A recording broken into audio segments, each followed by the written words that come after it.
So we have actually looked at the first story. Threesome got wrong. I don't love him anymore, but I got him through a threesome.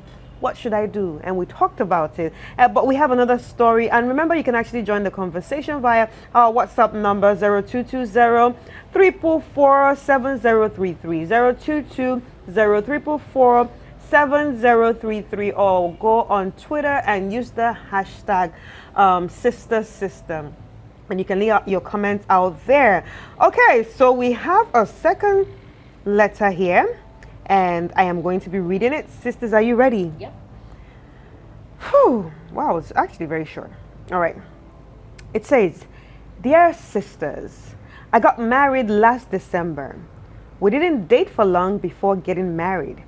Some few days ago, I found my husband in our matrimonial bed with another lady. He tried to talk to me, but I left them without saying a word. Please advise me on how to handle this issue. Luckily, I'm not pregnant. I'm just confused. Talk to me, sisters." Bring it on, sisters. Talk to me. The first was mine, so this is yours. Yes. Felicia, let's start with you. Hey. I don't even know what to say. What is happening in this marriage, space in this country? Now, I'm curious to know why people get married. Sharp. Is it for Instagram pictures? Is it for social status? Is it for financial gains? Is it for promotion at work? And maybe I can also start looking into it, because I don't get it. Why? How long did it take for him to get another woman there? They got married last December, and So then 6 months, and this just happened this month. So why? Yes, India. Thank you for putting that out there. What is it with the new woman? Anyway, my dear, I'm glad that you didn't see anything. I know my methods are always radical. Hey, if this thing happened to me, I'll live in the same house with this man, and I will deal with him emotionally. Emotional torture. I'll pretend like everything he did was okay. Oh, it's fine. Oh, okay, it's fine. I understand you, Abby. It's okay. Once in a while, you need to release it. And I'll make you feel and suspect that I'm also doing something outside. And bring up this conversation for us to have. That is when I'll tell you everything on my heart and leave you. If I'm in her shoes, I'll wake up the next day, prepare breakfast for him as a good wife. You eat some. I will eat some, but he will eat the breakfast. Oh no, that would be scary. That would be scary. That is what I'm up to. I want to scare him. He will be living in the house and be sweating. I'll make nice breakfast for him. Oh baby, are you okay? When he's going to work, I will wash his car. And he'll wonder, what did this woman do to my car? You will go to work. When you come back in the evening, I'll find a good friend. I'll be having a good conversation, giggling, laughing. Shall we go out? I'll dress up and not go anywhere. Maybe just next door. In my hot pants, a nice top. I will emotionally torture you in the house till you bring up the conversation. And when you do, I'll call your family members and we'll have a conversation. Right. Because this is not fair on every ground. But this is not a battle I'll fight physically. I will deal with you emotionally. You know, emotional torture is the worst part. When you've done something and the person you've done to is not saying anything and acting all nice. So, Felicia, do you think it was right for her not to say anything? Not to have said anything? It was good. It's good that she didn't say anything. Now the battle is for her. She has the upper hand. You know, these things, it's when you talk that you give people the leverage to give excuses. Because then immediately you speak, you give out your power. Right. So Bruce is actually agreeing with me, with you there. Bruce, you are a man, and from a man's perspective, I'm not saying it will happen to you, God forbid. Amen. But if God better forbid. if she gives you that silence treatment, what does it do to you? I'm finished. I'm finished. Because now you don't know the thoughts of the lady anymore. You don't know the thoughts, you don't know the movements, you don't know what's next she will do. Because now you'll be on your guard like double. When she passes here, you would want to see. When she's even cooking, you would want to be there.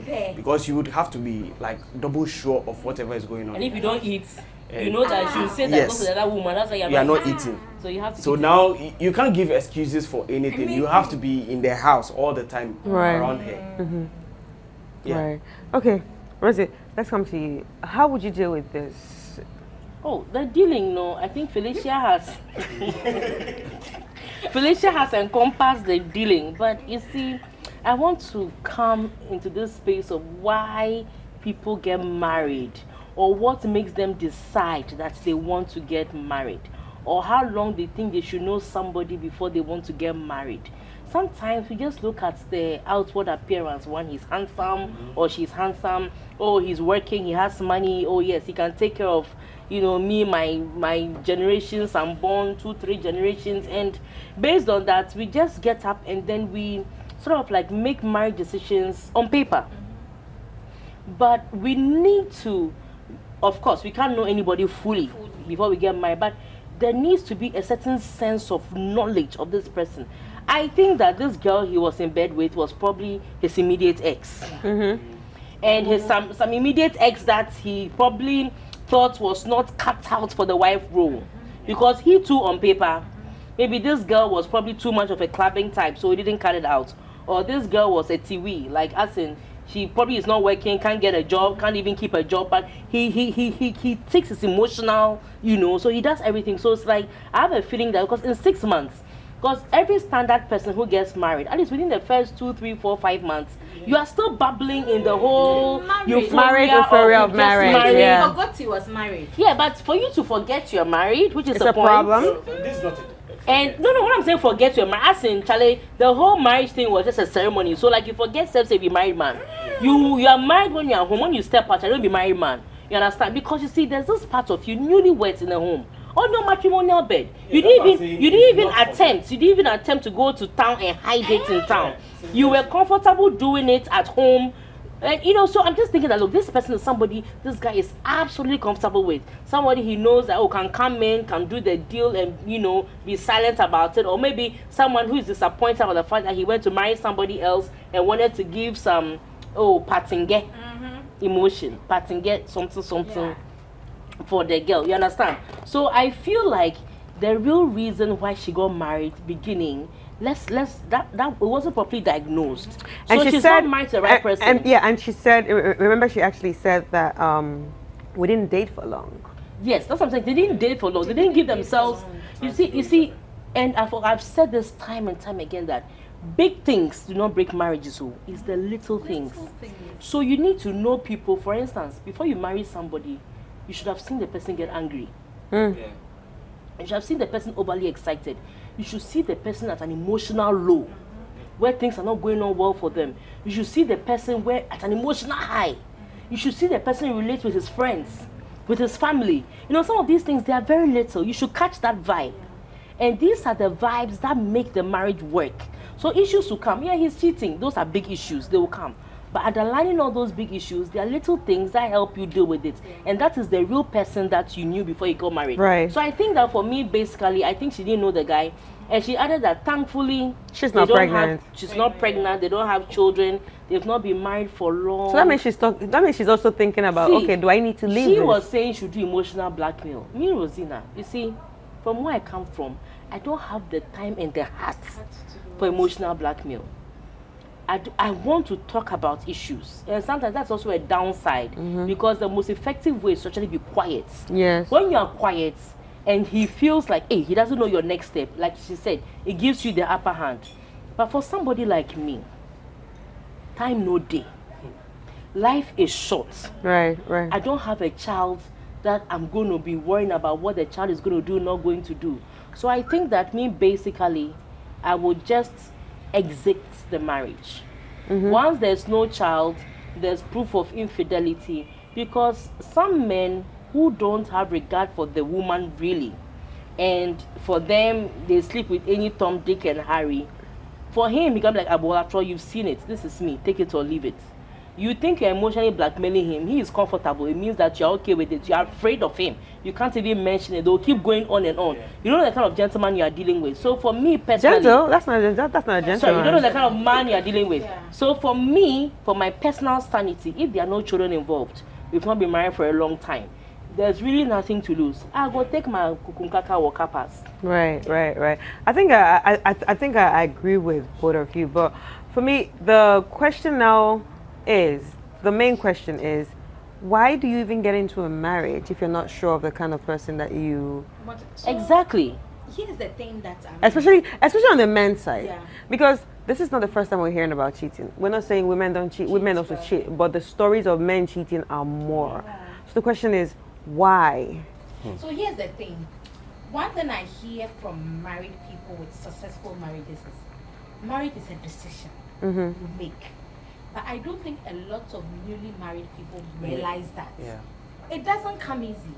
Regardless of how beautiful, how good, how loving your partner is, you need to be intentional to make that decision to be in that marriage. Because she's not the only beautiful woman you will see. Even at the wedding, there will be much prettier women showing up. After the wedding, more will show up. So before a man will decide. Say after the wedding. At the At wedding. the Once yeah, you're walking, yeah, you that's what I see said. nice things on the side. I was like, Even your train. yeah. As a man, before you decide to get married, like before you accept or you prepare to get married, first of all, you need to make a decision. Yeah. And this is when you start to pray about it. Because it's a tough decision.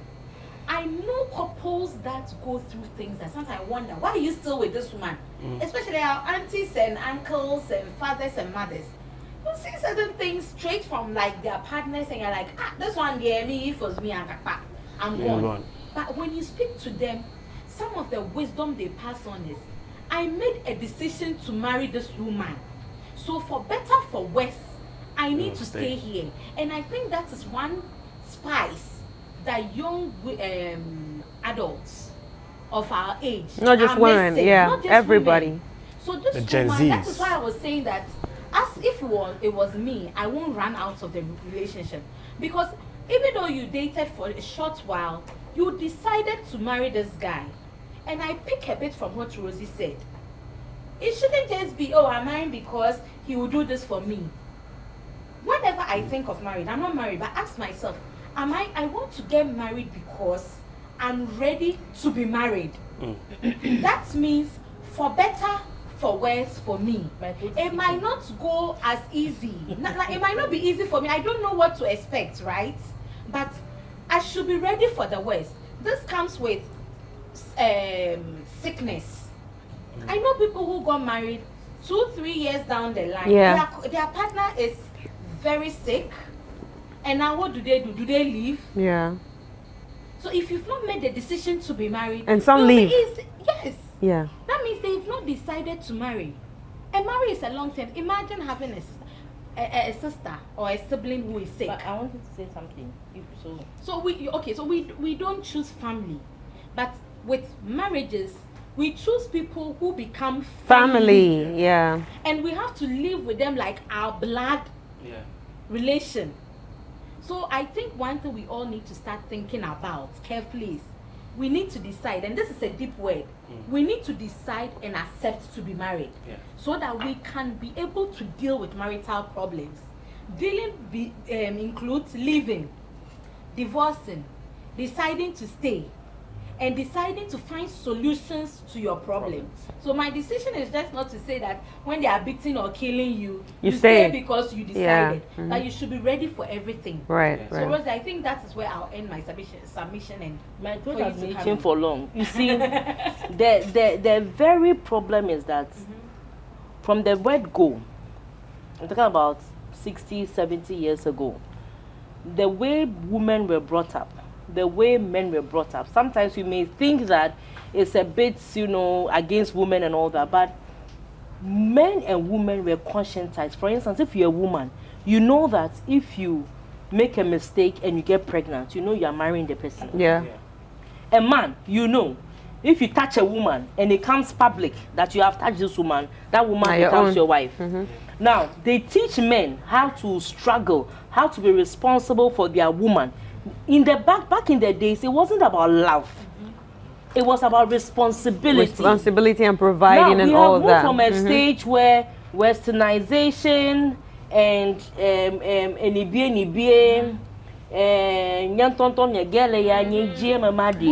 you understand?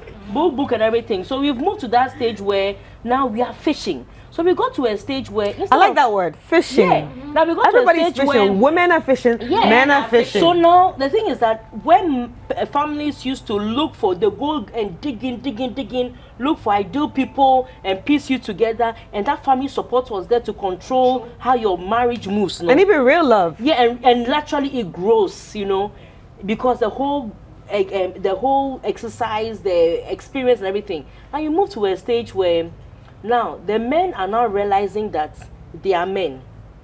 They are the power in the house. The women are also realizing that men are becoming irresponsible. Yeah. So suddenly women are out there working, bringing in money. Now the women who are out there bringing in money realize that no, if me too I'm bringing in money, then this man cannot treat me come anyhow. and tell me what to do and what not to do. Emancipation has come. Now equal rights have come. Equal, me and you, we are the same. Power to the woman. Power to the people. Power to the people. You understand? So all these dynamics has made it very difficult to find a perfect suitor.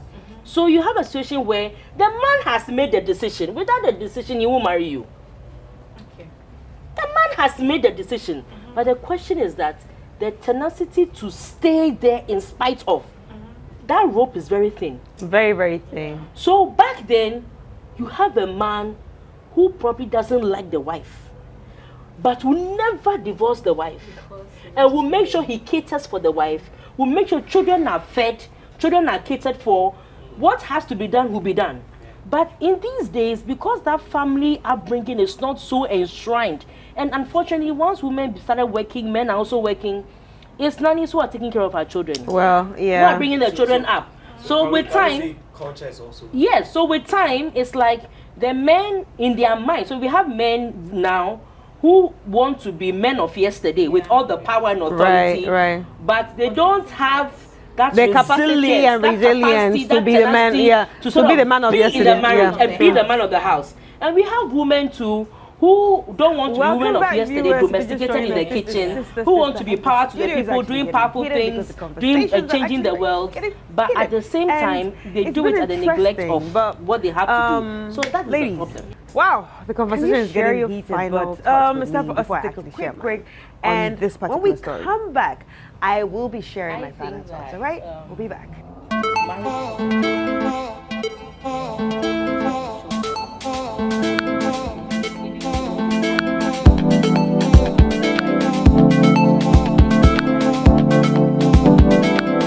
See whether the man comes forth sort of like this. Welcome back, viewers. If you're just joining us, this is Sister, and the studio is actually getting heated because the conversations are actually getting heated. And it's been interesting, but ladies, can you share your final thoughts with me before I actually share mine on this particular story? I think that marriage is not a joke, and it's not for children. And even though it's heartbreaking, I would advise, like Felicia said, take the quiet route in the beginning and see whether the man comes forth to sort of like discuss it. What the man does after that is what determines whether you would want to stay in the marriage or not. The man can get very remorseful and never do it again. Can see your hurt and your pain and never do it again. But when you see a man that has complete disregard for how you feel and how much they've hurt you, my sister, you are lucky you don't have a child. So you can start packing your bags and leave. Because if you stay in this and you bring children into the picture and he continues in this state, I mean, you would never forgive yourself. So it depends on for me personally, how I would advise you depends on the reaction of the man. Okay. All right, Felicia. All right. So I think my sister Rosie has said it all. My submission will be on people taking marriage serious. Because this trend is getting out of hand. And we get a lot of these stories. So to build or to take advantage of this lady's story to advise our viewers out there. Let's be intentional about this marriage institution. Let's be ready to take responsibility of marriages. Let's make actual decisions to be married and to stay married. Let's not take advantage of people's kids, people's nieces, Yeah. nephews. Like, let's stop it. It's not good. Like, just remember this thing: do unto others as you want others To do to you. unto Yeah. you. That will be my last word for this, because it's heartbreaking. I won't see myself going through this. Therefore, I don't see myself doing this to anybody's son. Right, right. Okay, sisters, thank you so much. And I'm just praying that she is watching at this moment. And also, while she's watching, I pray her husband is also, somehow watching with her. He will definitely know that, okay, this is about him, or he will be thinking, could this be about me? And it will be a good avenue for them to have this conversation. But thank you so much. Thank you so much. It was really nice having you on the show. I really, really appreciate it. All right, guys. So those were, submissions and thoughts from my sisters. Now, I just want to share my final thoughts and what I feel exactly about, the both, the two stories. All right, let's talk about the first story. Threesome got wrong. Threesome ended up, with a broken marriage, and man getting married to the supposed third party of the threesome. All right. If you will recall, in the first story, the person writing the story is actually the third party. So she ended up marrying, the husband of the supposed threesome. There's a husband and there's a wife. But now, lady, I don't want to be too judgmental, but you saying that you are not sure if you love this man or you do not love this man, I have a problem with it. I have a problem with it in the sense that you knew from the beginning that you actually did not love this man. So why would you even lead him on? Why would you lead him on to marriage? Why didn't you stick to dating? Why didn't you stick to just chopping the money? I'm not saying you should, but if you had a plan, why didn't you just stick to, those flimsy sides of things? Like, just stick to dating, stick to going out, and stick to being a sugar baby. But instead, you decided to break his home, break up his marriage, and now get married to him. You telling us this at this moment that you're not sure if you're in love with him, it's very problematic. And I don't think you're very honest with yourself, which I think you should have this conversation with this man. Because going on with this marriage just means that you have a very high probability of cheating at some point. There's a very high probability. If you meet that person that makes you tick, you probably would cheat on this husband that you don't love. So I think you should, be true to yourself, be true to him, and be open to have this conversation, and maybe even go back to the wife and apologize for actually breaking her home. Because remember that when you sent this letter, you said that they approached you together as husband and wife, and they have been having this affair with you. So the wife has always been in the picture, and you deciding to push for the breakup of his marriage, that's a problem. And like they always say, karma is real. Karma will always come back. So I think you should do the right thing. Speak to him, have that conversation, and if you know there's no space of love in your heart, you should, do the right thing and go apologize to the wife, which is important. And maybe you even leaving him is also his own karma, for deceiving his wife and betraying his wife and coming back to you to get married to you. All right. And the second story of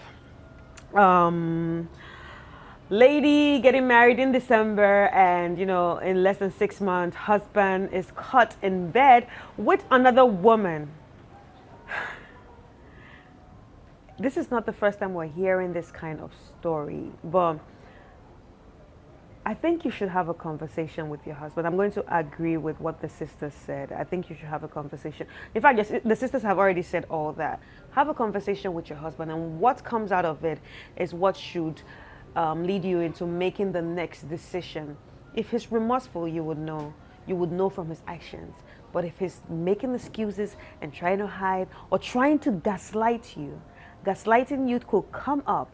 So when that happens, you should know that this is not probably a relationship that I should be in. That's a big red flag. And I'm sure you saw a lot of red flags, but everybody wants to get married at this moment. So I'm going to leave this question to you, the viewers. You can actually send the answers to sisterislive@gmail.com or send us a WhatsApp. Send the answers to WhatsApp number 0220-444-7033. Just answer the question, why are people really getting married these days if they cannot respect the sanctity of marriage?